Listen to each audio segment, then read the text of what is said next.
Hey everyone, and welcome back to the deep dive. Before we jump in, I just wanted to remind you to like this episode and subscribe to the channel if you haven't already. And don't forget to hit that notification bell Yeah, so you won't miss out on any of our future deep dives. absolutely. Okay, so today we're diving headfirst into the fascinating world of India's economy. Specifically, we're going to be tackling national income accounting and economic growth.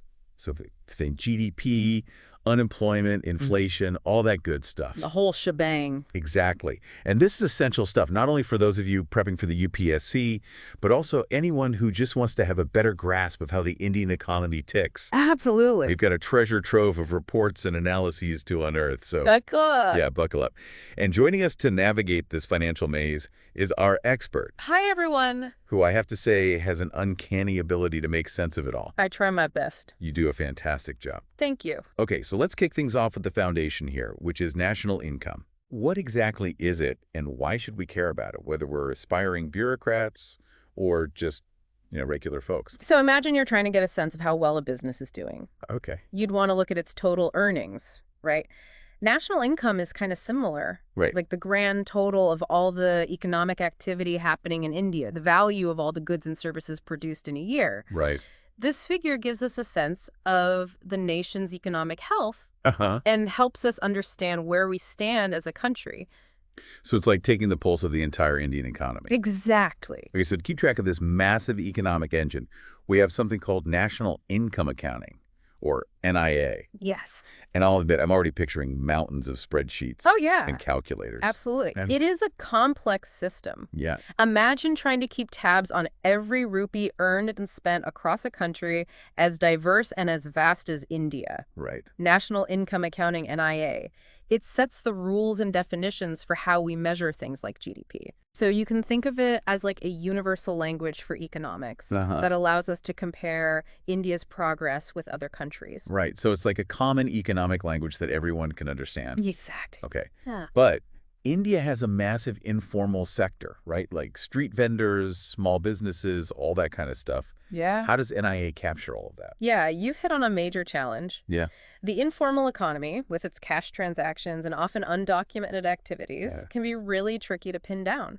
Yeah. Then there's the task of valuing things like home-cooked meals or volunteer work, Yeah. things that add value to our lives but aren't easily quantifiable. Right. It's like trying to fit a square peg in a round hole sometimes. Yeah, I can imagine. Yeah. And even when we talk about something as seemingly straightforward as GDP, Yes. there are limitations. Absolutely. Right. GDP doesn't capture everything. It's a bit like judging a book by its cover. Okay. It tells us about economic output, but it doesn't tell us the whole story. For example, it doesn't account for environmental costs or income inequality or the value of things like leisure time. So GDP, or gross domestic product as it's officially known, Yes. is basically the market value of everything produced within India's borders, right? That's right. And it's often seen as that kind of star player when it comes to measuring economic performance. It's like the headliner on the economic marquee. Exactly. And there are actually a few different ways to calculate GDP. Okay. We can look at how much everyone spends on goods and services. That's called the expenditure approach. Uh-huh. Or we can analyze the value added at each stage of production. Okay. That's the production approach. Got it. And finally, there's the income approach, where we look at how the income generated from production is distributed. Interesting. Yeah. So this is where things get really interesting, especially for our UPSC aspirants. Yes. India officially uses the production method, also known as gross value added, or GVA. That's right. But there's been a recent shift, hasn't there? Yes, and it's a significant one. Since 2018, even the Reserve Bank of India, the guardian of our monetary policy, Right. has switched to using GDP for its calculations. Huh. This move signifies a subtle but important shift from a producer-centric view to a more consumer-centric view of the economy. So it's like we're looking at the economy through a different lens now, Exactly. focusing more on the demand side rather than just the supply. Exactly. Interesting. And this shift in perspective can have implications for things like interest rate decisions and overall economic policy. Right, so it's a big deal. It is. Speaking of GDP, let's not forget about the GDP deflator. Yeah. Sounds like something out of a spy movie. It does a little bit. But it plays a crucial role in understanding real economic growth, doesn't it? Absolutely. The GDP deflator, it's like a secret decoder ring Okay. that helps us adjust for inflation. Uh-huh. It tells us whether the economy is genuinely growing or if we're just seeing prices go up, Right. which can create an illusion of growth. So it's like making sure that we're comparing apples to apples. Exactly. When we look at economic growth over time, Precisely. okay, now for those of you gearing up for the UPSC, understanding growth rates is key. Absolutely. But the data reveals that India's growth has been slowing down lately. It has, yeah. What factors are contributing to this kind of bumpy ride? Well, it's not just India experiencing this slowdown. Okay. It's a global trend. We're seeing trade wars, geopolitical tensions, Right. and overall uncertainty impacting the world economy. It's like a domino effect almost, Yeah, exactly. where things happening in one part of the world can impact economies elsewhere. Absolutely. It's a very interconnected world. Right. And there's been some debate about how India calculates its GDP as well. This whole back series controversy Yeah. has raised some questions about data reliability. Can you shed some light on that? Sure. So the back series refers to revising past GDP figures using a new base year. Okay. Now, this is done to improve accuracy, Uh-huh. but changing the base year can sometimes lead to significant revisions in those historical growth rates, which can spark debate about transparency and potential political influence. Transparency and consistency are definitely crucial for building trust in that economic data. Absolutely. Okay, so now let's talk about this idea of a virtuous cycle of growth. Okay. This notion that increased investment leads to more production, more jobs, and more demand. Yeah, Sounds like a win-win situation. it does. But is it really that simple? It's a nice idea in theory, Yeah. but the reality is often more complicated. India faces challenges like non-performing assets in the banking sector. Right. Think of those as bad loans that can clog up the system. Okay. We also have a real estate slowdown and the lingering effects of demonetization, Right. all of which can create speed bumps on the road to growth. And then we have NTI Aayog, Yes. the government's think tank, Yes. aiming for this $5 trillion economy. It's a big goal. It's a huge goal. As ambitious as it is headline-grabbing, how do they plan to achieve this? So their strategy hinges on two main pillars: boosting investment and increasing savings. They're betting big on infrastructure development, implementing economic reforms to make it easier to do business in India, Right. and pushing for greater financial inclusion, which means bringing more people into the formal financial system. So it's a multi-pronged approach, It is. recognizing that achieving such a significant economic goal requires a coordinated effort. Precisely. It's like trying to solve a complex puzzle where each piece is interconnected. Now let's shift gears and address a topic that's always on everyone's minds, Okay. especially in a country as young and vibrant as India. Unemployment. Yes. It's a complex issue with real-world consequences. Absolutely. And it's not just about the number of jobs available, it's also about the quality of those jobs Right. and the kind of unemployment we're seeing.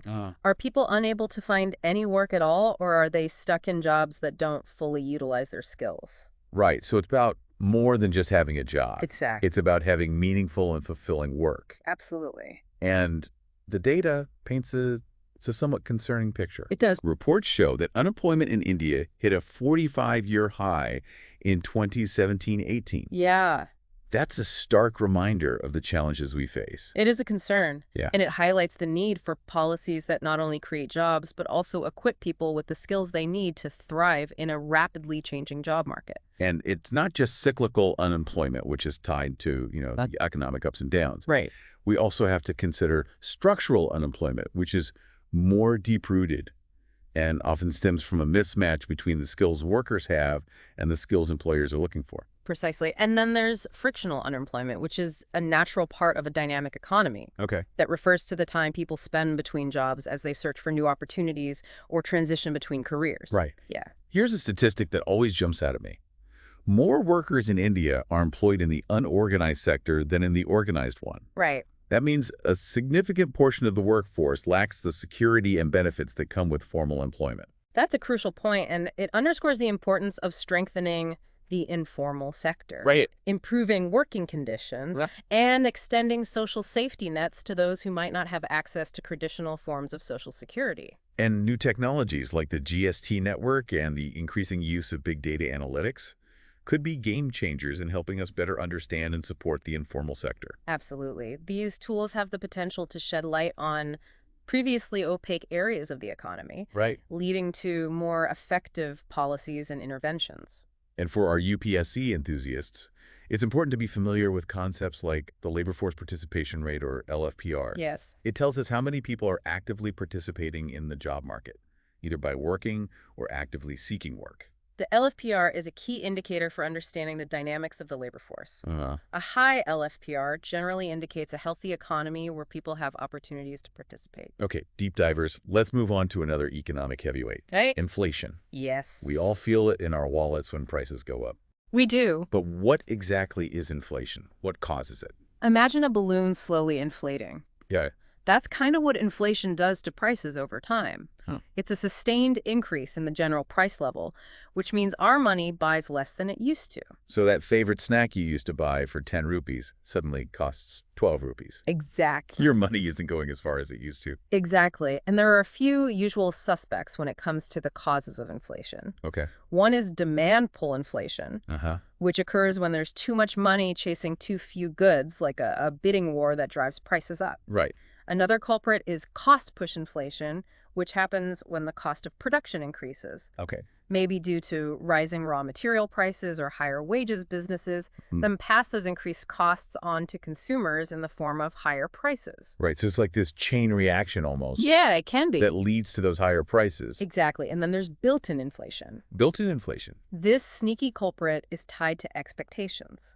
If people anticipate prices rising in the future, they might demand higher wages or increase spending now, creating a self-fulfilling prophecy that can fuel further inflation. It's like a snowball effect. Yes. Rolling downhill and getting bigger and bigger. Exactly. Now, we've all heard those scary stories about hyperinflation, where prices spiral out of control. Yeah. What causes that kind of economic chaos? Hyperinflation is like inflation on steroids, a runaway train that's difficult to stop. Right. It's often triggered by a perfect storm of factors. Think excessive money printing by the government, Okay. which floods the market with currency, making it less valuable, then add a dash of loss of confidence in the currency, leading people to hoard goods or use alternative currencies, further devaluing the existing one, and to top it off, throw in some supply shocks. Oh, wow. Sudden disruptions to supply chains caused by things like natural disasters or political turmoil, creating shortages that send prices skyrocketing. It sounds like a recipe for economic disaster. It can be. But how does moderate inflation, the kind we experience most of the time, Yeah. how does that affect the average person? Well, a little bit of inflation, say around 2 to 3%, can actually be a good thing for a healthy economy. Really? It can encourage spending and investment because people are less likely to hoard cash if they expect prices to rise. It's like a gentle nudge to keep the economy moving. But when inflation starts to climb higher, Yeah. that's when things can get a little tricky. Right. Exactly. As inflation rises, it starts to eat away at our purchasing power. Okay. That means those everyday essentials, groceries, transportation, rent, All right. they start to take a bigger bite out of our budgets. And people on fixed incomes, like retirees, are especially vulnerable Absolutely. because their income doesn't adjust to keep pace with those rising prices. Exactly. Inflation can have a disproportionate impact on different segments of society. Right. And it's something that policymakers really need to keep a close eye on. So what tools do policymakers have to try and tame this inflationary beast? Well, they've got a couple of tricks up their sleeves. One is monetary policy, where central banks like the Reserve Bank of India can adjust interest rates and the money supply to influence spending and borrowing. Think of it as tweaking the dials on a complex machine to try and keep the economy running smoothly. And then there's fiscal policy, which is all about the government spending and taxation policies. Exactly. By adjusting spending levels and tax rates, Right. governments can try to manage the overall demand in the economy and keep inflation in check. It's like a balancing act, trying to stimulate growth without letting inflation run wild. It sounds like a delicate dance. It is. Now let's talk about how we actually measure this slippery concept of inflation. Okay. We often hear about the Consumer Price Index, or CPI. Yes. Can you break that down for us? Think of the CPI as a virtual shopping cart, Okay. filled with a whole bunch of everyday goods and services, things like food, housing, transportation, healthcare. Okay. The CPI tracks how the prices of this basket of goods change over time. So it's like monitoring the price tag on that hypothetical shopping cart as it goes through the checkout line month after month. Precisely. And the percentage change in that price tag over a specific period gives us the inflation rate. Now, I've noticed that there are different types of CPI, like CPI for industrial workers, CPI for rural laborers. Why the variation? Well, different strokes for different folks, as they say. Right. Different groups of people have different spending patterns. Uh-huh. Rural laborers, for instance, might spend a larger portion of their income on food compared to urban professionals. Right. So having separate CPI calculations helps us better understand how inflation affects various segments of society. It's like having a customized inflation gauge for different demographics. Exactly. Now, what about core inflation? How's that different from the regular CPI? Think of core inflation as the CPI's more stable cousin. Okay. It excludes those volatile items like food and energy prices, which can swing wildly due to factors like weather patterns or global supply disruptions. Right. So it's like filtering out the noise to get a clearer picture of those underlying inflationary trends. Exactly. Core inflation helps policymakers see the forest for the trees, giving them a more accurate read on long-term inflation and allowing them to adjust policies accordingly. It's like having a special lens that lets us see beyond those short-term fluctuations. Precisely. Now, while the CPI focuses on consumer prices, there's another index we often hear about, the Wholesale Price Index, or WPI. Yeah. What's its role in understanding inflation? The WPI is like the CPI's upstream counterpart. Instead of tracking prices at the retail level, it measures price changes at the wholesale level. Okay. Think goods leaving factories or warehouses before they hit the shelves. So it's like getting a sneak peek at potential future inflation, It can be. because those wholesale price increases are likely to eventually trickle down to consumers. Precisely. The WPI can be a valuable leading indicator, giving businesses and policymakers a heads up on potential price pressures down the road. So it's like an early warning system for inflation. It can be. Now, we've talked about the CPI and the WPI. Are there any other indicators that can help us understand this inflationary puzzle?